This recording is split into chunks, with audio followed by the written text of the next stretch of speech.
As an indigenous person, as a black person, if I say my life matters, am I now politicized? It's political for me to say my life matters. Black Lives Mattered. I didn't intend to have a continue with the show or with episodes focused on issues related to Black lives or Black Lives Matter or racism or any of the sort. However, it's necessary when I hear statements made recently by a representative from the state of Wisconsin, Glenn Grothman, when he was critiquing the recent stimulus plan, which is wide open to critique. There's so many things to critique. Can never make everyone happy in such a large republic as ours, with any policy or plan. However, he added a bit to it, to his critique. It seems he thinks that the increased for certain credits were a response from pressure from the group Black Lives Matter. He says, I bring it up because I know the strength that Black Lives Matter had in this last election. I know it's a group that doesn't like the old-fashioned family. I am disturbed that we have another program here in which we're increasing the marriage penalty. We got to talk about this, people. Sorry, not sorry. This is Let's Chew the Gum. Let's talk. Welcome to Let's Chew the Gum. I'm your host, Protocol. We talk a lot about a lot of things in this show. While we chew the gum, and just like every show, we always have something for your mind, something for your mind, something for your 무엇인가 정신에 집어넣으세요. 어떤 것 필요합니까? something for your 정신에 집어넣으세요. 정신에 집어넣으세요. something for your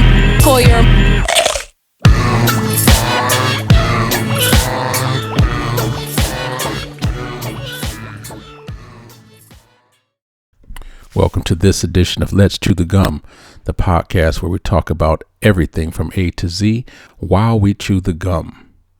I know many of you that listen all the time know why this show is called Let's Chew the Gum, but for my new listeners who frequently send emails asking what's in the title, Let's Chew the Gum, it's a metaphor for let's talk, like let's chew the fat, let's chew the gum, right?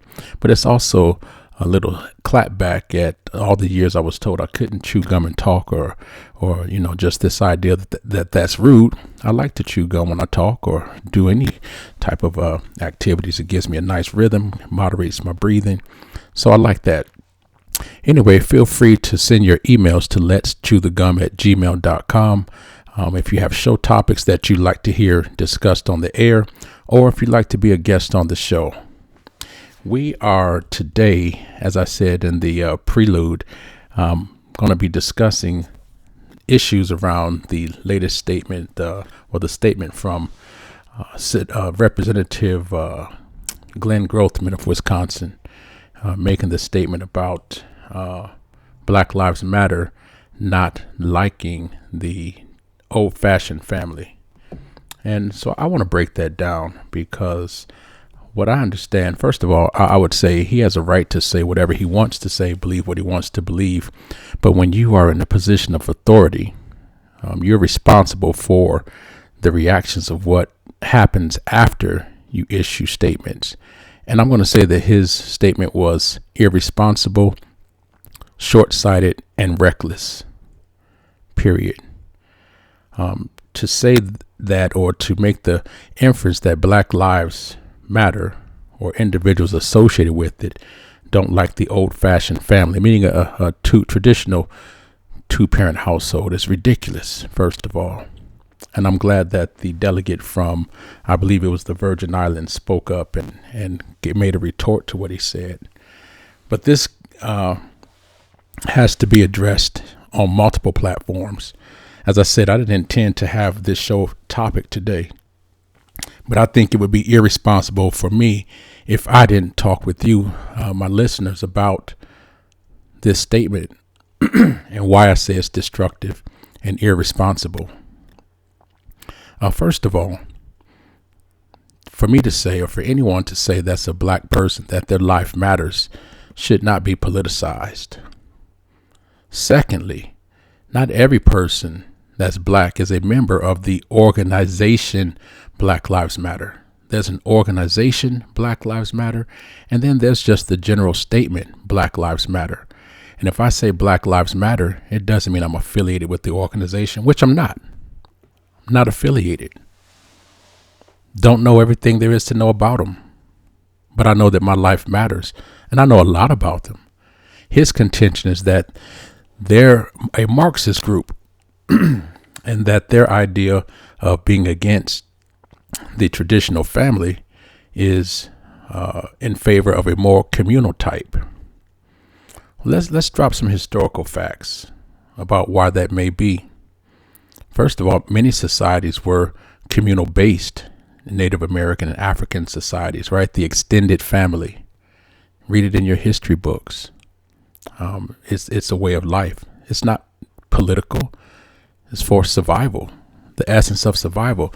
Let's look at the system that created a lot of these necessities specifically for African Americans. One of the most horrible aspects of slavery in America, aside from the beatings, the rapings, etc., was the breakup of the family.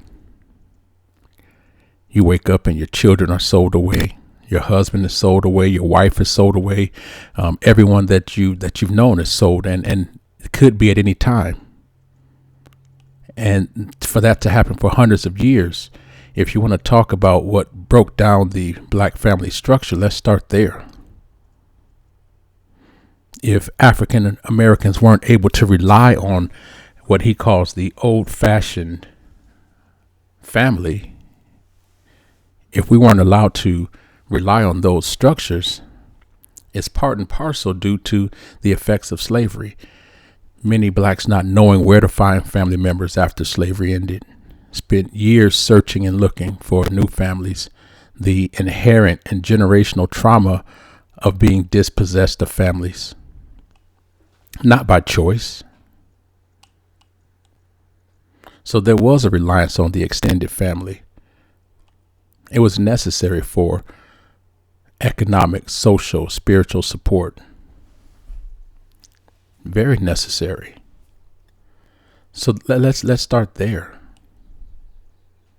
We could continue on. We could look at laws that effectively broke up the family even more. We can look at early welfare programs where if a family was in need and they had to get on welfare, there couldn't be a man in the home. A husband couldn't be there. So you're forcing families that are desperate for economic vitality to assume a role of an absent parent, or to incentivize the breakdown of black families. Let's start and continue there. So you want to go further? We can look at the war on drugs that disproportionately affected black families and broke up further family structures. You want to look at the Iran-Contra scandal and the whole scandal involving crack cocaine being infused into black neighborhoods via the federal government. This is not controversial to say.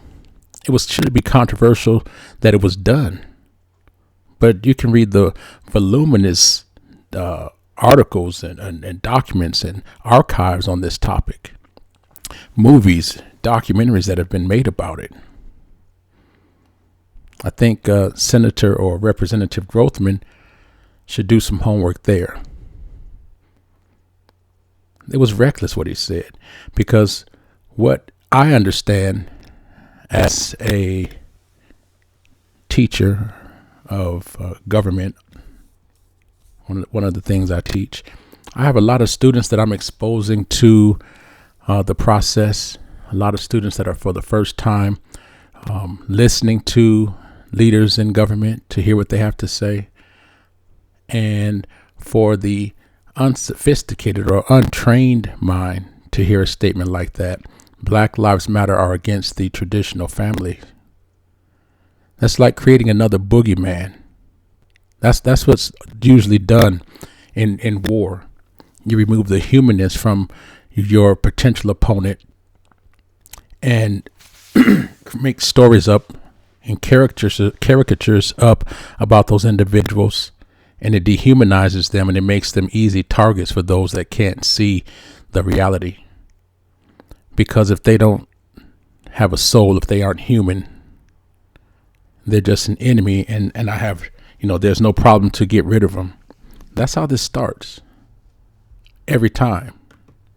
The same thing Hitler did with the Jews, from the early brainwashing of young, innocent, malleable German kids being indoctrinated. So now folks that are not necessarily skilled in critical thinking or deep analysis or historical analysis, they may hear a statement like that. And what do? They go and repeat it. Do you know Black Lives Matter is against the family structure? Do you know black people are against the family structure? The representative was making the statement to say that it was a marriage penalty because these earned credits were increasing for persons who are single, people in non-traditional family settings. And personally, I don't know why you'd have to politicize families. There may have been so many other ways that he could have made his point, but his point was twofold. Not only was he against the particular portions of the stimulus plan, that's fine, but to throw black people in there in a national setting is sending off more code words, right? Creating enemies where none exist. That's irresponsible. And he needs to be held accountable. And it's shameful that there are more individuals around him, colleagues, that are publicly holding him accountable for those statements. Now, again, I'm not affiliated with Black Lives Matter, the organization, but as a black person, my life matters. Now, if they want to claim, or he claims, their statement that some of the followers were trained Marxists, whatever, that's of no consequence to me. People are entitled to have their own political views and economic structure preferences. That to me doesn't matter. The point is, again, for that he made such a generalized statement to where, again, he put the lives of countless black people in danger, or at least their reputation or the perception that others would have of them, in a time just like all times when our nation, our world should be focused on healing, mutual support. Furthermore, the idea that he has that this is a attack on marriage, the fact of people relying on extended families is not an attack on marriage. It's a necessity for a lot of people. Single parents that may work, that need childcare, where do they find it? Affordably. Oftentimes it's a family member, a grandmother, or aunt and uncle. Oftentimes many families are sometimes forced, sometimes by choice, move together and live together to pool their resources. That's family. That's community. So when he says that Black Lives Matter as an organization challenges the traditional old-fashioned family, and that phrase old-fashioned, that's code for me too. Don't try it. But the fact of him saying that they oppose the westernized version of a family, two-parent household, I would say, and I don't speak for them, but that's a bunch of bull. Just because you recognize that there are a lot of families that are non-traditional, whether they're extended families, single parent families, mixed families, whatever, the fact is it's a family. And you don't get to legislate what that is. You don't get to deny the existence of how others are trying to survive and are forced to survive, especially when it was the laws, practices, and policies of agencies and governments and individuals that schemed and plotted to destroy those particular groups in the first place. The blood is on, historically, your hands. And because you stepped into the realm of politics and decided to get into the institution that is responsible for making policies, whatever you do in there, the blood is on your hands. The responsibility, the onus is on you as a representative of the people to do their will. Now, is that the will of the people in your jurisdiction, your constituents? Then perhaps there's something to be said about that too. There's something to be said about that too. It's really, I'm sitting here and was silent for a moment because I was just shaking my head thinking about, again, the irresponsibility of that statement. People like you created these conditions that many poor people, not just blacks, live in. Blacks are not the only people that sometimes live communally for mutual support. And how dare you make that an issue or a problem, that there are individuals and families that are stepping up to support each other, right? We hear the phrase, it takes a village. Where do you think that comes from? So when you hear folks saying that it takes a village, that's the family, that's the extended family. Is that inherently Marxist? Would folks like that, if they are Marxists, would they have to resort to those tactics if there was equity in the capitalist realm in terms of access, sustainability, equitable distribution of resources and information? Would people have to drastically and radically plan for alternatives? So before Representative Grothman, before you make statements like that, I would suggest that you consider what it is that caused groups like that to form, or what it is that caused family structures to exist the way they do. Now, to the politics of what you were saying, you believe that it's an attack on marriage, that some of these credits are being extended to non-traditional, meaning two-parent homes, that single people would be able to access funding, as if there's not a need for them to have those funds or to have those funds extended. And it's not to say that married couples don't need the help. But on the whole, I would think that single folks might need some additional help. There's that equity part.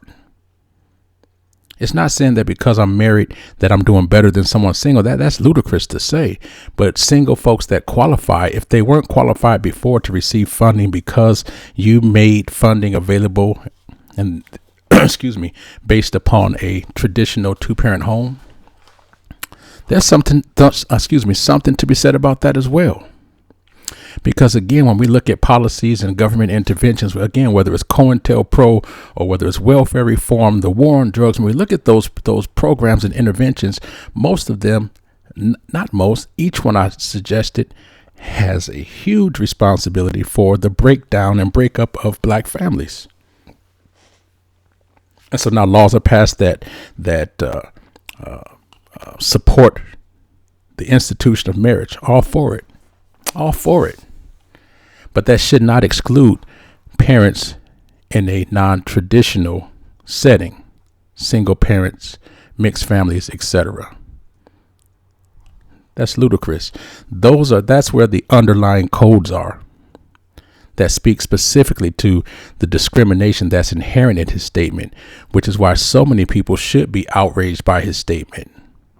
Because again, there are particular vulnerable populations that are affected by those policies that have forced them in many ways to become non-traditional single families with the necessity to be supported by a communal structure.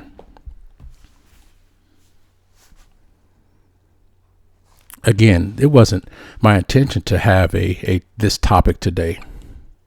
It's another indication of why I say Black history is not just to be taught during Black History Month, because we have to continually be aware of all history, but specifically we have to continue to counteract and point out statements such as these that sometimes go on unnoticed. If you're not watching the news, if you're not reading the papers, if you're not reading the news sites where this information is coming out, you don't know that. And then you see guys like this or anyone like this on a campaign trail, and this particular day they say something fashionable that gives them some popularity, or they come and kiss your babies, or wear your favorite team shirt, or say your name in an auditorium, and now you're the biggest fan, but you have no idea of their underlying political philosophy. We can do better.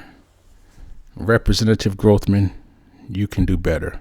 I'm not even going to say you should be ashamed of yourself, because if that's how you feel, that's how you feel. And I'm not mad that you said what you said. It makes me not happy either, but what it does is brings me awareness. It brings folks awareness as to where you stand. And I know that there are lots of people that stand where you are and believe how you believe. And I would just say to everyone, be a little bit more critical. Be a little bit more analytical about these statements and about the historical precedents that have created these conditions where groups like Black Lives Matter, again, I have no affiliation, but where groups like that have their foundations or have their ideologies, right? It wasn't until after the murder of Trayvon Martin and the non-reaction by the judicial system to Zimmerman that Black Lives Matter was created. But now that's a whole different entity. So this show is not about Black Lives Matter. This is about the fact that as a Black person, my life does matter. All lives matter, of course. Anyone that politicizes that is probably a result of the fact that ignorance abounds and they can't differentiate between an organization with a noun and an individual with the verb.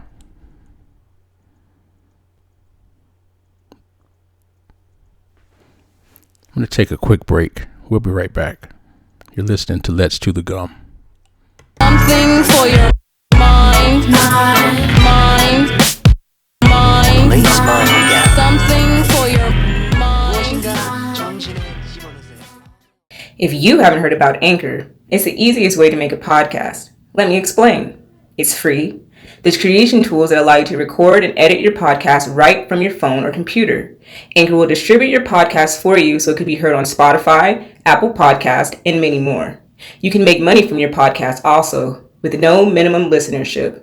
It's everything you need to make a podcast in one place. So what are you waiting for? Download the free Anchor app or go to anchor.fm to get started.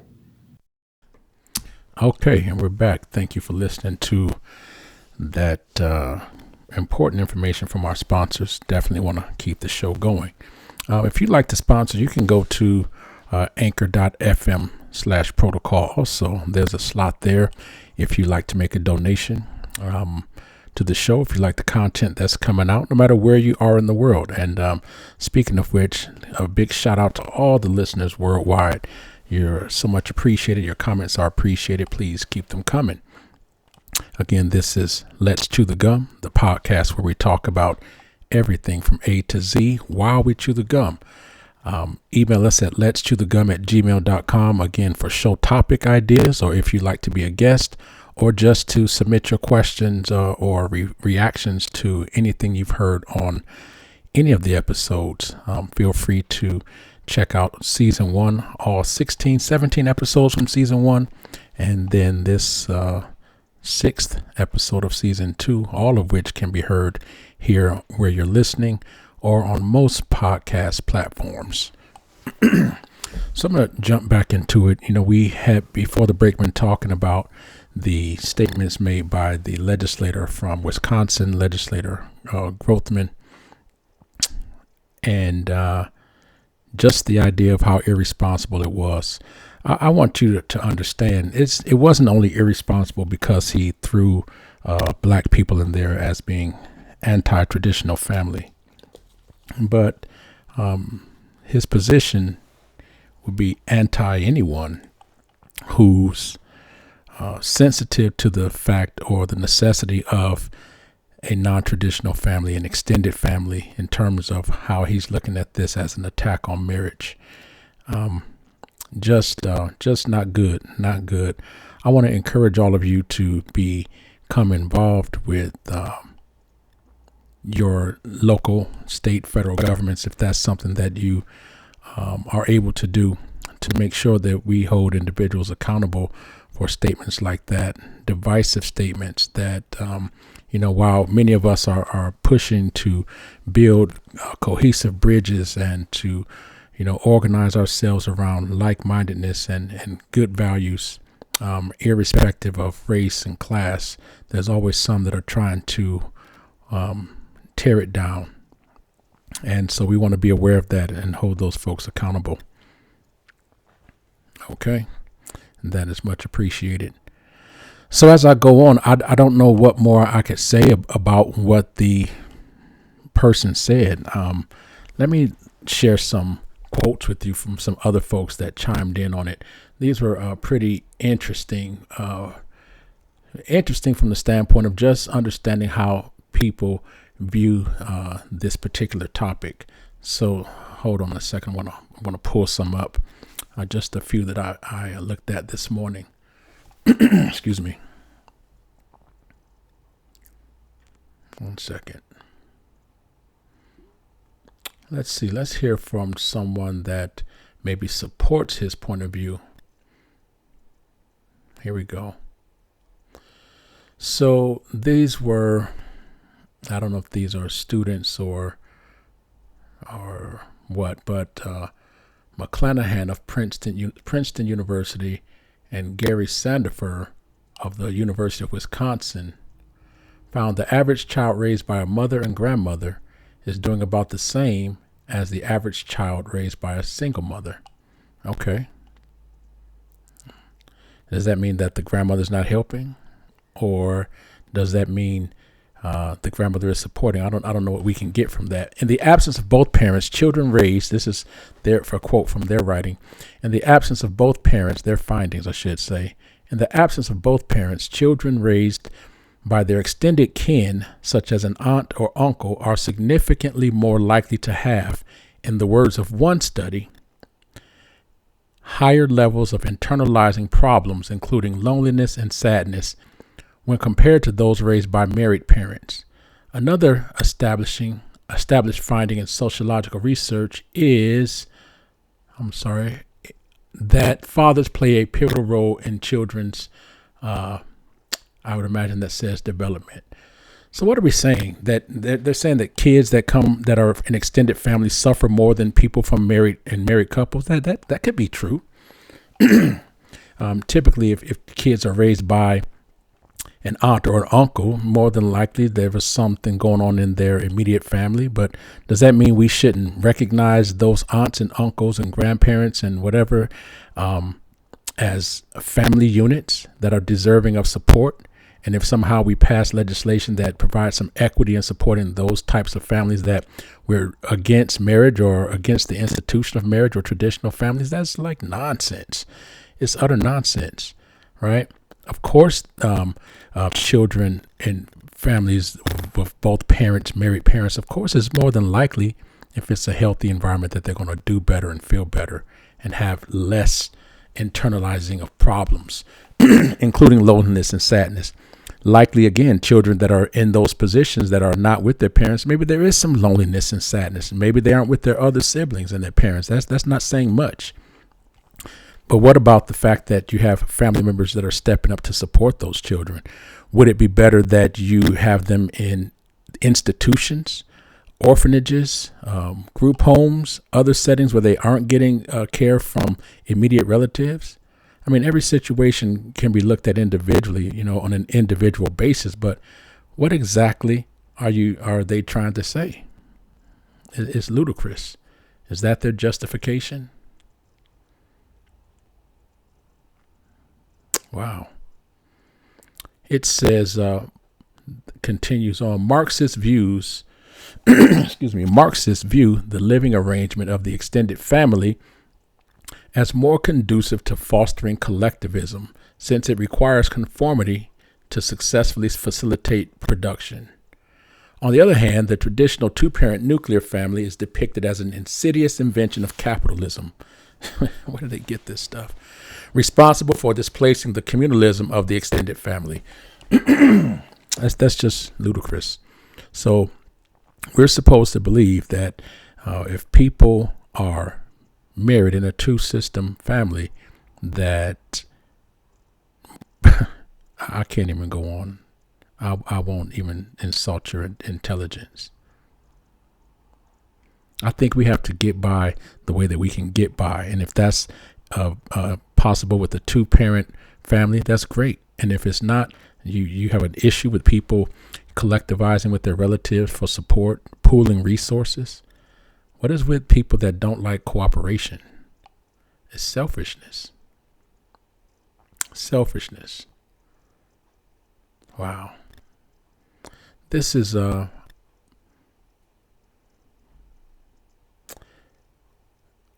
maybe from a Black Lives Matter site that someone was trying to cite as a problem.